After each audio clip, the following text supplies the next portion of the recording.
there have been survivors of Jeffrey Epstein speaking at a press conference on Capitol Hill. They're calling for these case files, these documents to be released. And Thomas Massey, who is sponsoring a discharge petition to get the House to vote on releasing those documents, says he doesn't believe you're implicated in these files, but many of your friends and donors may be, and he says that's why the Justice Department is redacting them and slow-walking the release.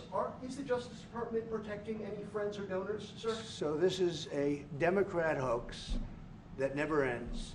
You know, it reminds me a little of the Kennedy situation. We gave him everything over and over again, more and more and more, and nobody's ever satisfied. From what I understand, I could check, but from what I understand, thousands of pages of documents have been given. But it's really a Democrat hoax because they're trying to get people to talk about something that's totally irrelevant to the success that we've had as a nation since I've been president. Even if you look at D.C. right now, D.C., it's a totally safe zone. It's called a safe zone. That's a term. It's a term of art. It's a safe zone because it's very safe. You can walk down the street now and nothing's going to happen. No crime, no murders, no nothing. Because we had a lot of problems with certain places, and we still do. All run by Democrats, or for the most part run by Democrats. So what they're trying to do with the Epstein hoax is get people to talk about that instead of speaking about the tremendous success like ending 7 wars. Sure. I ended 7 wars. Nobody's going to talk about because they're going to talk about the Epstein whatever. Sir, I understand that we were subpoenaed to give files, and I understand we've given thousands of pages of files. And I know that no matter what you do, it's going to keep going. And I think it's enough because I think we should talk about the greatness of our country and the success that we're having. I think we're probably having, according to what I read, even from 2 people in this room, we're having the most successful 8 months of any president ever. And that's what I want to talk about. That's what we should be talking about, not the Epstein hoax. To Capitol Hill tonight, where the House Oversight Committee released files related to Jeffrey Epstein's sex trafficking.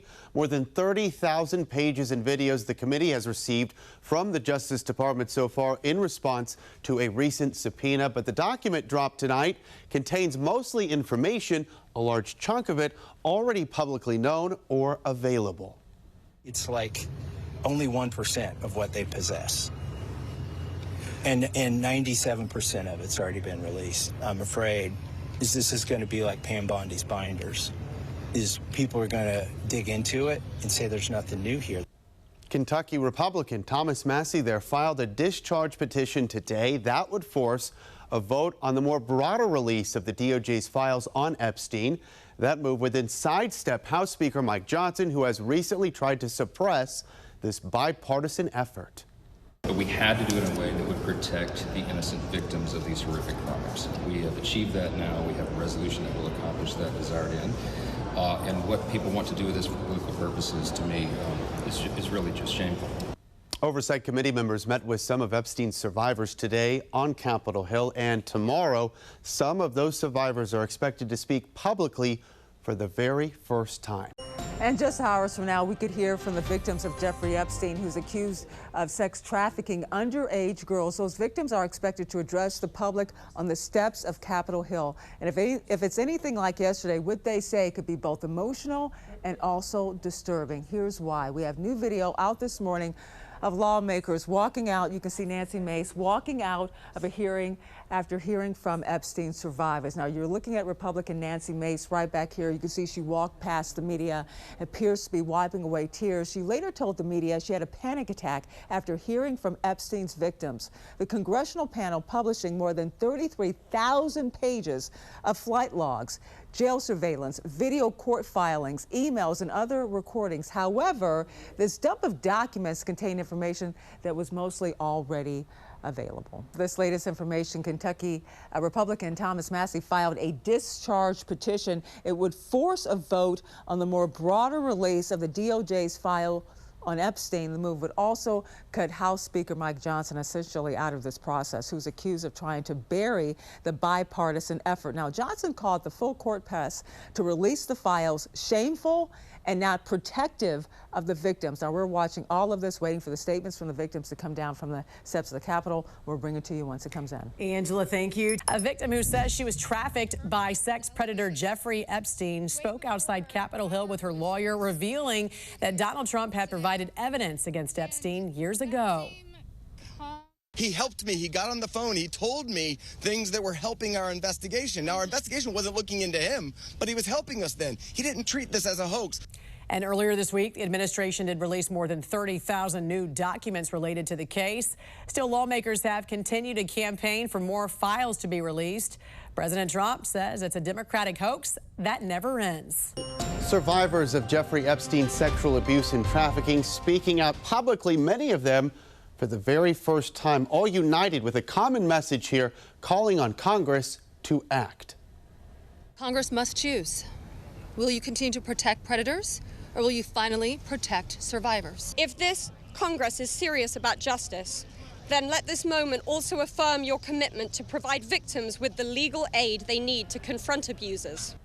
In the Oval Office today, President Donald Trump dismissing calls to release all of the files. Many survivors responding to Trump's hoax claim today, urging him to stand with them and support transparency and truth. As of tonight, GOP Rep. Thomas Massie and House Democrat Ro Khanna are 2 votes shy, they say, of forcing House Speaker Mike Johnson to take the Epstein Files Transparency Act, this right here, to the full House chamber for a vote. But both say they are confident that will happen. I'm here before you today as a survivor. Survivors of accused underage sex trafficker Jeffrey Epstein pleaded with Congress to act, asking for full transparency and a full Epstein file release from the Justice Department. A bipartisan group of House members has been pushing for the file release, led by Republican Thomas Massie and Democrat Ro Khanna. The two are trying to force a floor vote from House members on a bill requiring the DOJ to release all Epstein-related files. They'll need 218 signatures. I hope my colleagues are watching this press conference. I want them to think, what if this was your sister? What if this was your daughter? When these survivors speak. The House Oversight Committee released thousands of documents Tuesday night, including the missing minute video from outside of Epstein's prison cell on the night of his suicide. It led to conspiracy theories that he didn't actually kill himself, but the new clip provided no evidence of a plot or cover-up. Massie estimated 97% of the documents had already been publicly available, and they're not protecting the victims, but potentially the abusers and associates, according to Massie. Well, the 3% that weren't public, that's 3% more than Joe Biden released when he was president. Look, President Trump is complying with our subpoena. The president deflected questions about the news conference. It's really a Democrat hoax because they're trying to get people to talk about something that's totally irrelevant to the success that we've had. Meanwhile, victims say they'll be compiling their own documents. Us Epstein survivors have been discussing creating our own list. We know the names. Many of us were abused by them. It's a list that Georgia Republican Marjorie Taylor Greene says she'll read on the House floor if it comes to that. Reporting in Washington, I'm Matt Gelka.